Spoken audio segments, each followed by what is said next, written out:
চিকিৎসা বিজ্ঞানে গবেষণা ও অবদানের স্বীকৃতি হিসেবে আন্তর্জাতিক অঙ্গনে জায়গা করে নিয়েছেন বাংলাদেশের চিকিৎসক ডাক্তার মঞ্জুর এ খুদা। দুবাই ভিত্তিক প্রকাশনা ওয়ার্থ মাইন্ডস এর 2026 সালের ওর্দি 100 তালিকায় স্থান পেয়েছেন তিনি। বিশ্বজুড়ে যাদের কাজ ও চিন্তা দীর্ঘমেয়াদী প্রভাব ফেলছে তাদের নিয়েই প্রকাশিত হয়েছে এই বিশেষ তালিকা। অটো ইমিউন রোগ ও রিজেনারেটিভ থেরাপিতে কাজের পাশাপাশি বাংলাদেশে আধুনিক ব্যথা ব্যবস্থাপনা ও রিজেনারেটিভ চিকিৎসা পদ্ধতি নিয়ে কাজের স্বীকৃতি হিসেবে এই তালিকায় উঠে এসেছে তার নাম।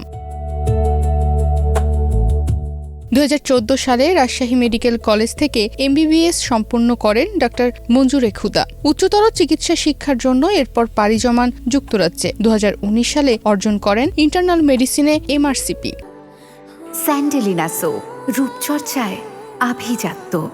প্রশিক্ষণের সময় থেকেই লুপাস, ভাস্কুলাইটিস ও স্ক্লেরোডার্মার মতো জটিল অটো ইমিউন রোগ নিয়ে গবেষণায় যুক্ত হন তিনি। এটা হলো 21 শতকের বিজ্ঞান। এটা কোনো ট্র্যাডিশনাল মেডিসিন না, এটাকে বলা হয় রিজেনারেটিভ মেডিসিন, যার মাধ্যমে মানুষ আর পরবর্তীতে ওষুধ খাবে না, সে স্বাভাবিকভাবে আবার থাকবে। যুক্তরাষ্ট্র বা আরও অনেক ধরনের ইউরোপিয়ান বিভিন্ন ধরনের প্রযুক্তির মাধ্যমে আমরা এটাকে আশা করি বাংলাদেশে মানসম্মত তো বটেই, বিশ্বমানের যে চিকিৎসা সেবা। যুক্তরাজ্যে চিকিৎসা কাজের সময় আধুনিক ব্যথা ব্যবস্থাপনা ও রিজেনারেটিভ থেরাপির বিভিন্ন পদ্ধতির সঙ্গে পরিচিত হন তিনি। স্টেম সেল ও প্লেটলেটরিক প্লাজমা বা PRP ভিত্তিক চিকিৎসা নিয়ে কাজ শুরু করেন। পরবর্তীতে এসব পদ্ধতির গবেষণা ও প্রয়োগের অভিজ্ঞতা বাংলাদেশেও কাজে লাগানোর উদ্যোগ নেন তিনি।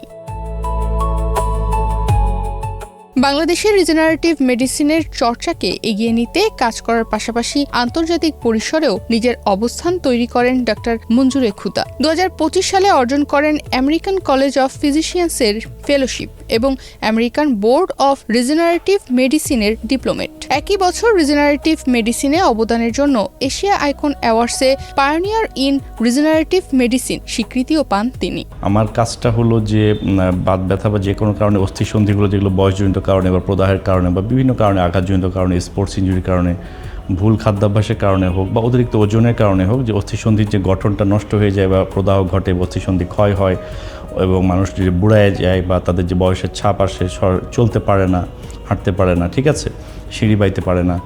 তো এই ধরনের যে সমস্যাগুলো সাধারণত ঔষধ ভিত্তিক ট্র্যাডিশনাল মেডিসিন এটার কোনো আনসার দিতে পারে না এবং এটা আলটিমেটলি মানুষ তারা অকেজ হয়ে যায়, অচল হয়ে পড়ে বা তারা জয়েন্ট রিপ্লেসমেন্ট বা অস্থিসন্ধির প্রতিস্থাপনের দিকে এগিয়ে যায়। তো এটাকে ন্যাচারালি যুক্তরাষ্ট্রের FDA ক্লিয়ার্ড কিটসের মাধ্যমে শরীরের যে প্রাকৃতিক উপাদান বা রিজেনারেটিভ বা শরীরের যে পুনরুজ্জীবনী উপাদান ব্যবহার করে যে মানব শরীরের ভেতরে যে মাতৃকোষ আছে, চর্বির মধ্যে আছে, রক্তের মধ্যে আছে, অস্থিমজ্জার মধ্যে আছে, এই মাতৃকোষের দ্বারা উচ্চ প্রযুক্তি সম্পন্ন আল্ট্রাসাউন্ডের মাধ্যমে সেটা অস্থিসন্ধির মধ্যে স্থাপন করে বা কোনো ধরনের কাটা ছেঁড়া বা রোগীকে বিব্রত বা না করে বা ঝুঁকি মুক্ত প্রক্রিয়ায় রোগীকে আবার তার স্বাভাবিক জীবনে ফিরিয়ে আনা যায়।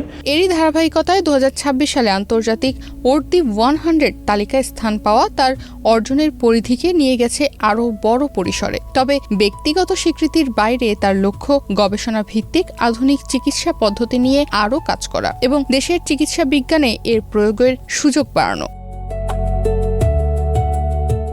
একজন বাংলাদেশি চিকিৎসকের আন্তর্জাতিক স্বীকৃতি নিঃসন্দেহে দেশের চিকিৎসা ক্ষেত্রের জন্য একটি ইতিবাচক বার্তা। তবে এমন অর্জনের সবচেয়ে বড় মূল্যায়ন হবে গবেষণা, চিকিৎসার মান এবং রোগীদের জন্য এর বাস্তব সুফল কতটা নিশ্চিত করা যায় তার উপর। কৃষি দূষণের কারণে বাংলাদেশের মাটি এখন পরিপূর্ণ দূষিত এবং এখানে কোনো ভালো বিষমুক্ত ফসল ফলছে না।